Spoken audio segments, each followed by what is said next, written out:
Just like he said, I'm not trying to agree with him, but there's something I want to say now. So sometimes I begin to wonder what Nigeria would have looked like without English. For example, if I speak Hausa and you don't speak Hausa, how would we have been communicating? Have you ever felt this way before? Yes, I agree with him. We were thriving as individual ethnic groups in our individual ethnic locations before the white man came and colonized us.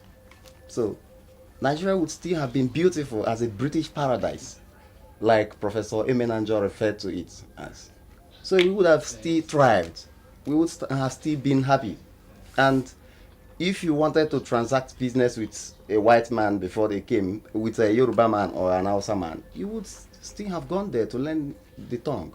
Even today, even as English language is there, is present in our land, our people still go to Hausa land and they learn Hausa, and sometimes they become even more fluent than the indigenous Hausa speakers. The Hausa people do the same. When you hear some people over in this part of the nation, when they talk to you, some Hausa man, you will not know that they were Hausa people or that they are Hausa people. So we can still do it. We could still have coexisted. We might possibly have learnt the three languages, the three major languages in Nigeria, or even more. If no language is greater than another, if all languages are equal, why then should we struggle to have our own indigenous language as our lingua franca? Economic power comes with language. When an Englishman makes English prominent and gets your own indigenous language extinct, it means that he is invariably indoctrinating you. He is making you an Englishman.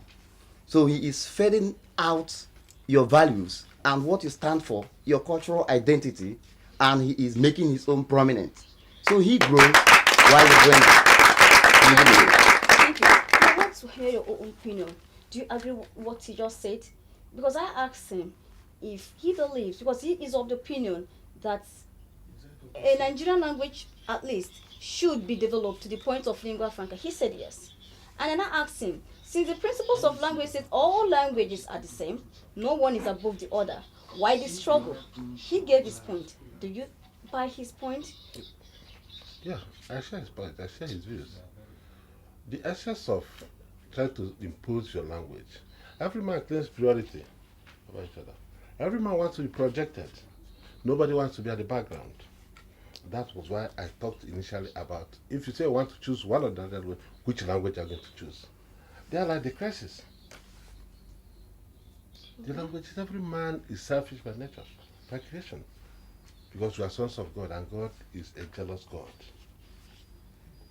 So it's as simple as that. Right. So now, do you believe that English language is a threat? Do you now believe that English language is a threat? No. You still don't believe? English can never be a threat. You see, English, instead of being a threat, English will even help you.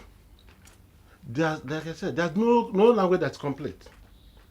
Let me give you an instance. When the white man came, they introduced a lot of things that doesn't even have Igbo name.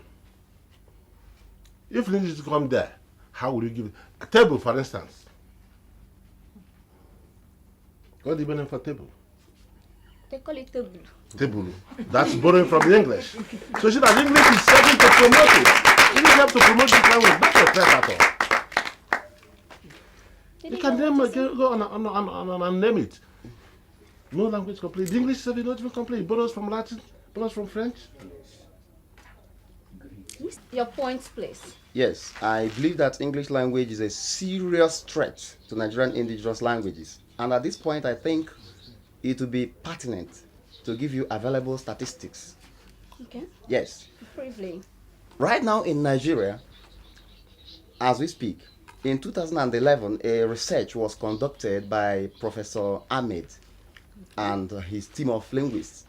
And they discovered that 25% of Nigerian children from age 11 do not speak, under age 11 I mean, can no longer effectively communicate. In fact, cannot even communicate at all in their indigenous languages. And that is because of English language.